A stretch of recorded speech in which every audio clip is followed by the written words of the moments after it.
एक जंगल में खो गया एक आदमी और खोजता है रास्ता अपने घर आने का। बहुत देर बाद थक गया, रास्ता तो नहीं मिला। सवेरे से शाम हो गई, शाम से रात हो गई। विश्राम करता है, अगले दिन फिर खोजता है। सवेरे से शाम, शाम से रात, नहीं मिला रास्ता।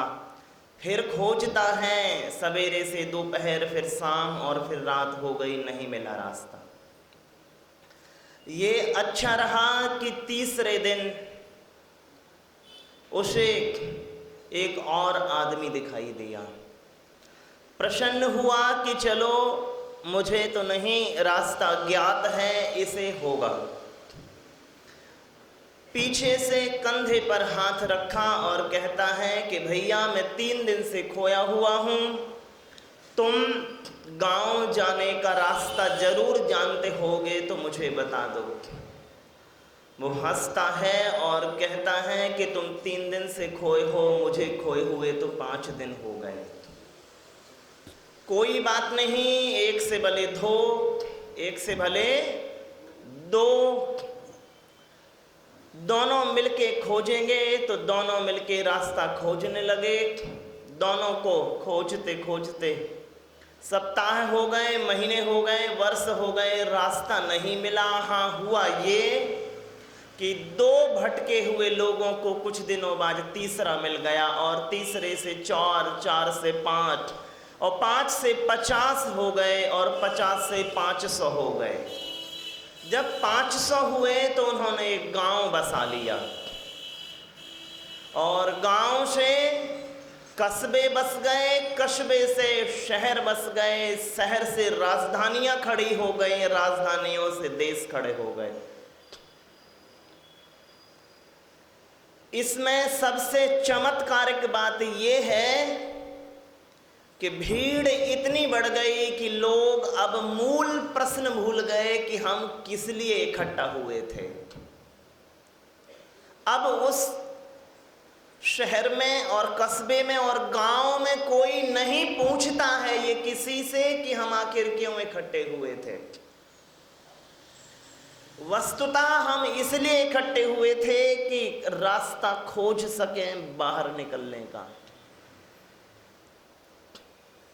बाबूजी, जो सनातन व्रत है मेरी चारों ओर, मैं उससे बाहर निकल सकूं, इसीलिए हमने संसार को चक्र कहा। बेटे, संसार को क्या कहते हैं? चक्र तो समझते हो ना, सर्कल, घेरा, गोलाई। अब चक्र में तुम घूमते रहोगे, घूमते रहोगे, पहुंचोगे कहां? कहीं पर भी नहीं पहुंचोगे। वो कहते हैं कि सुख तुम्हें दुनिया के आखिरी छोर पे मिलेगा। उनसे पूछो कि दुनिया गोल है तो छोर कहां? हम यही सिखाया गया कि दूसरे छोर पे सुख होगा। उनसे पूछो, दुनिया तो गोल है, तो जहां गोल होता है तो कह रहे पहले तुम सुख नहीं खोजो, पहले छोर खोजो। सुख कहां है? छोर पर है। तो छोर खोजने के लिए, सुख खोजने के लिए अनिवार्य है कि पहले छोर खोजा जावे। और तरकीब ये है कि हमने छोर रखा ही नहीं है। एक दूसरा देखते हैं चाचा। एक आदमी रेगिस्तान में खो जावे, आप रेगिस्तान में खो जाओ, तो आपकी सबसे बुनियादी आरंभिक जरूरत क्या होगी? हमारी सबसे आरंभिक जरूरत होगी शरीर संबंधी। कि जैसे भी हो भोजन जुटा लूं और पानी जुटा लूं, सबसे आरंभिक जरूरत नहीं। चलिए, आपने खूब मेहनत करके एक चरण शरीर का भोजन और पानी जुटा लिया। दूसरे चरण की जरूरत क्या होगी आपकी? सुरक्षा। कहीं जानवर मुझे शिकार न बना लें। दूसरे, पहले चरण की जरूरत है शरीर संबंधी, दूसरी जरूरतें हैं सुरक्षा संबंधी। सहज है। अब एक आदमी ने सुरक्षित होने को लिए बामुश्किल जैसे भी हो एक टपरी बना ली घास फूस की। तीसरी जरूरत, अब आखिर अकेले घास फूस में कब तक बैठे रहोगे? भोजन भी जुटा लिया है और घास फूस की टपरी भी जुटा ली है, तो अकेलापन आपका दुख हो जाएगा। तीसरी बुनियादी जरूरत हो जाएगी आपकी संग की, साथी की, नहीं। और जैसे ही एक से दो हुए तो सम्मान का प्रश्न बनेगा। मां, एक से दो होंगे तो सम्मान का प्रश्न बनेगा कि नहीं बनेगा? एक विशाल भूखंड जो बिल्कुल खाली पड़ा हुआ है, मैंने एक छोटा सा घर बना लिया, मजे से रहता हूं क्योंकि अनंत मेरा है। लेकिन जैसे ही मैंने देखा कि एक दूसरा घर बनाना शुरू कर दिया तो मैं अपनी जल्दी से बाउंड्री खींच लूंगा, नहीं। तो जैसे ही आप एक से दो हुए तो प्रश्न किसका खड़ा हो गया? सम्मान का। ये चार चरण आप पूरे कर चुके हैं। शरीर संबंधी जरूरतें भी जुटा ली हैं हमने और सुरक्षा के उपाय भी, और संगी और साथी भी खोज लिए हैं। अब प्रश्न बना सम्मान का, तो मैंने वो भी जुटा लिया है एन कैन प्रकारेण। या तो दूसरे की लकीर मिटा के या अपनी बड़ी करके, लेकिन मैंने जुटाया जरूर है। ये मनोवैज्ञानिक स्तर पे चार चरण आप पूरे कर चुके हैं, जो पांचवा चरण है उस पे आप ध्यान नहीं दे रहे। और मां, वो चरण है अंतर्बोध का। क्योंकि भीड़ में जब आप मूल प्रश्न खो देंगे तो अंतर्बोध नहीं होगा। फिर भीड़ से फिर आप देखिए चाचा, एक बात और है, जब एक नायक तैयार होता है तो जरूरी होता है नायक के तैयारी के पूर्व एक खलनायक तैयार हो। नायक का महत्व ही है खलनायक की सामर्थ्य के सापेक्ष है। मां खलनायक नहीं होगा। अभी हमारी जो मां लिख रही है ना, तो नीली मां, जो नीले रंग का महत्व ही है कि वो सफेद के सापेक्ष तो नीले का महत्व है ना। जैसे एक क्षमा सागर महाराज साहब एक कविता भी लिखते हैं कि लोग सफेद पर काले से लिखते हैं तो उनकी जगह भर जाती है। मैं ऐसा हूं कि सफेद पर सफेद से लिखा चला जाता हूं। तो सफेद पे सफेद से लिखो तो जगह भरने का कभी प्रश्न ही खड़ा नहीं हो। अब देखिए ना, जो भगवान किस समय अवतरित होते हैं तो हम पहले पृष्ठभूमि तैयार करते हैं कि हिंसा का ऐसा तांडव था। तो तांडव के सापेक्ष तो भगवान की महत्ता प्रकट होती है ना। नहीं तो भगवान की महत्ता स्वतः है, लेकिन वो भगवान के लिए ही होगी, आपके लिए क्या। तो चाचा, मूल प्रश्न का महत्व ही भीड़ के सापेक्ष है। जो पांचवा चरण है सेल्फ एक्चुअलाइजेशन का, आत्म प्रबोध का। किसका भैया? एक बहुत अच्छा है, वो कहते हैं कि घर को खोजें रात दिन, डॉक्टर चाचा, घर को खोजें रात दिन, घर से निकले पांव, वो रास्ता ही खो गया था जिस रास्ते पे गांव। अब आप दौड़ते रहिए ना, तो उसका अर्थ क्या है? आप 4 चरण पूरा कर चुके हैं, और जो 5वां चरण है वो है जब आप भीड़ में एकाकी का बोध करें। जैसे बड़े महाराज साहब कहते हैं कि मनुष्यों की 4 कोटियां होती हैं। एक बे जो भीड़ में रहते हैं और भीड़ में जीते हैं, दूसरे बे जो भीड़ में रहते हैं और अकेले में जीते हैं, तीसरे बे जो अकेले में रहते हैं और भीड़ में जीते हैं, चौथे बे जो अकेले में रहते हैं और अकेले में जीते हैं। तो जो 5वां चरण है वो उसकी 2 भूमिकाएं बन जाएंगी, श्रवण की और श्रावक की। साधक की भूमिका में बे हैं जो अकेले में रहते हैं और अकेले में ही जीते हैं। मां श्रावक की भूमिका ये है जो भीड़ में रहता है और अकेले में जीता है।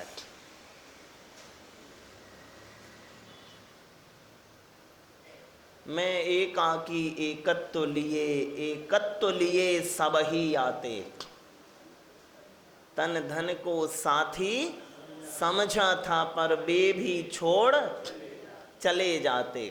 जैसे वो बच्चन साहब लिखते हैं कि द्रग देख जहां तक पाते हैं, तम का सागर लहराता है, फिर भी उस पार खड़ा कोई हम सबको खींच बुलाता है। मैं आज चला तुम आओगे कल परसों, सब संगी साथी दुनिया रोती धोती रहती, जिसको जाना है जाता है, मेरा तो मन डगमग करता तट पर की इन हिलकोरों से, एकाकी जब पहुंचूंगा तब उस पार न जाने क्या होगा। इस पार प्रिय तुम हो सब हैं, उस पार न जाने क्या होगा। तो ये बाबूजी जो 4था चरण है वो है आत्म प्रबोधन का। और ये आत्म प्रबोधन क्यों नहीं हो रहा है? तो वो जो आज सूत्र का आखिरी दिन है कि सद और सद शतोर विशेषाद द्रक्ष्योपलब्धे रुन्मत्तवत, कि बुद्धि पर तो वैसे ही पर्दा पड़ा हुआ है।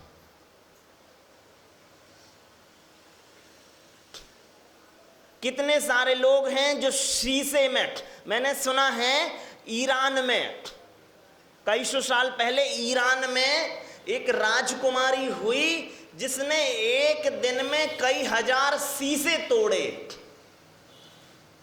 पता है क्यों?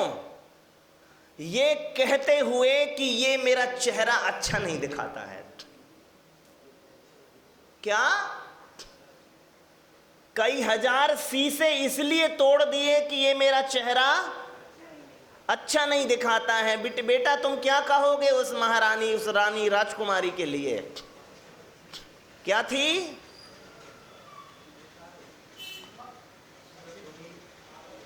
पागल थी।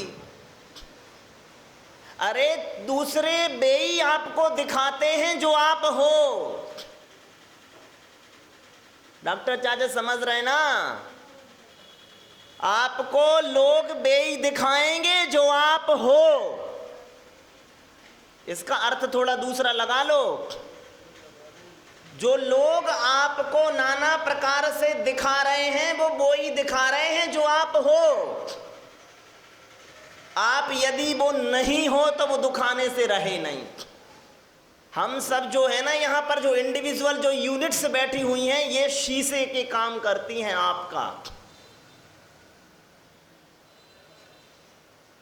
तो ये आपकी जिम्मेदारी बढ़ जाती है शीशों में कृत्य देख के कि मैं अपने में सुधार लाऊं, और आप यूं फोड़ते चले जाओ कि अब इससे रिश्ता खत्म करो जे मेरी बुराई करता है, अब उससे रिश्ता खत्म करो जे मेरी बुराई करता है, अब उससे रिश्ता खत्म करो जे सम्मान नहीं देता है, उससे रिश्ता खत्म करो, इससे उससे खत्म हो गए सब। एक दिन डॉक्टर साहब पता चला डिस्पेंसरी में अकेले ही बैठे हैं।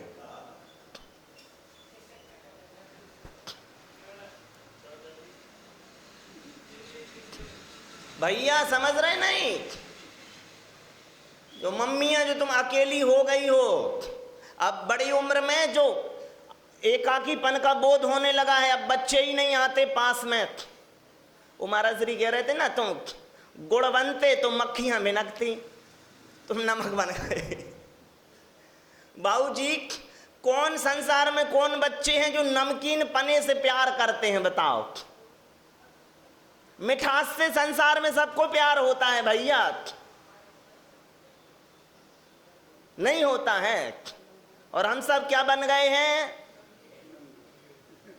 नमकीन बन गए।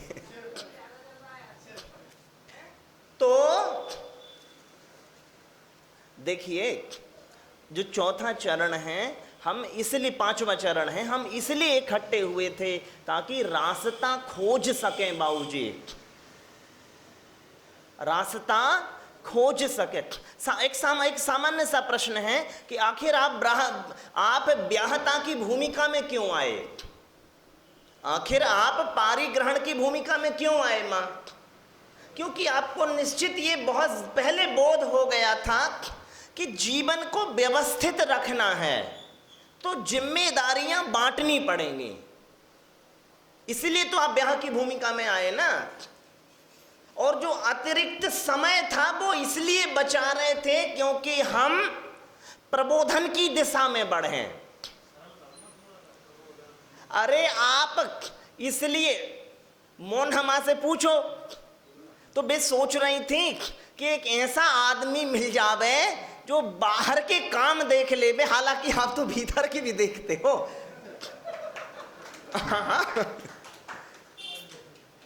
तो थोड़ा सा समय निकाल पाऊंगा ना मैं, वो थोड़ा सा समय निकाल पाएंगे इसलिए क्योंकि आत्मनिष्ठ हो सकें। इसलिए तो ना आपने भी इसलिए माँ के संग पारिग्रहण किया कि क्या नाम से वो घर का काम देख लेंगी और आप बाहर का काम देखेंगे, तो जो व्यवस्था बनी रहेगी और आप कुछ अतिरिक्त समय बचा पाएंगे। तो अतिरिक्त समय जो बचाना था वो इसलिए ही तो हमें बचाना था कि हम आखिर ये जान सके, कुछ विचार कर सकें, अतिरिक्त समय में कुछ उत्तम उत्पादन कर सकें, चाहे वह वैचारिक रूप से हो, पारिवारिक रूप से हो, सामाजिक रूप से हो। इसलिए तो हम सब इकट्ठे हुए थे ना। लेकिन ये हुआ कि भीड़ इतनी बढ़ा ली है हम सभी ने कि जो मूल लक्ष्य थे हमारे वो विस्मृत हो गए, हमारे वो खो गए। जैसे मैंने एक दिन और कहा था, आखिरी बात है कि एक आदमी, एक बूढ़ा आदमी बाजार में डंडा लेके खोज रहा है किसी को और भयंकर गालियां भी दे रहा है। तो वो पूछता है एक दूसरा बूढ़े से कि भैया ये डंडा लेके कैसे खोजते हो? वो कहता, उसे खोजता हूं जिसने कहा था कि चाचा मोबाइल रख लो तो समय मिलेगा, बचेगा तुम्हारे पास खूब। मोबाइल रख लो तो क्या बचेगा? समय बचेगा। अब ये उसके लिए खोज डंडा लेके ढूंढ रहा हूं, क्योंकि अब समय तो बचने से रहा नहीं और मुसीबत और एक नई मोल ले ली मैंने। लेकिन आरंभिक समय में मोबाइल किस लिए लिया गया था या वस्तु की अपेक्षा क्यों रखी गई थी? क्योंकि अतिरिक्त समय मिलेगा, तो वो अतिरिक्त समय बेहतर उत्पादन की दिशा में मैं निवेश कर पाऊंगा। लेकिन अब निवेश नहीं हो रहा है वो पांचवें चरण के लिए। आप थके नहीं हैं, क्योंकि तुलसीदास जी महाराज साहब कहते हैं कि हारे को हरि नाम, हारे को हरि नाम, जो पंक्ति थी कि नई नई आंखें हों तो हर एक मंजर अच्छा लगता है, नई नई आंखें हों तो हर एक मंजर अच्छा लगता है, बहुत घूमा शहर अब तो अपना घर अच्छा लगता है। लेकिन ये क्यों नहीं लग रहा है, इसके पीछे कारण है जो महाराज साहब ने बताया था। सूत्र आज अंतिम है इसका ये संबंध कि मोहेन संव्रतम ज्ञानम स्वभावम लभते नहीं, सदशतोर विशेषाद द्रक्ष्योपलब्धे रुन्मत्त बत, कि मोह महामद पियो अनादि, भूल आपको भरमतवादी। ठीक है कि नहीं है? महाराज साहब और भी छोटी उसमें भी कहते हैं, मोह नींद के जोर जगवासी घूमे सदा,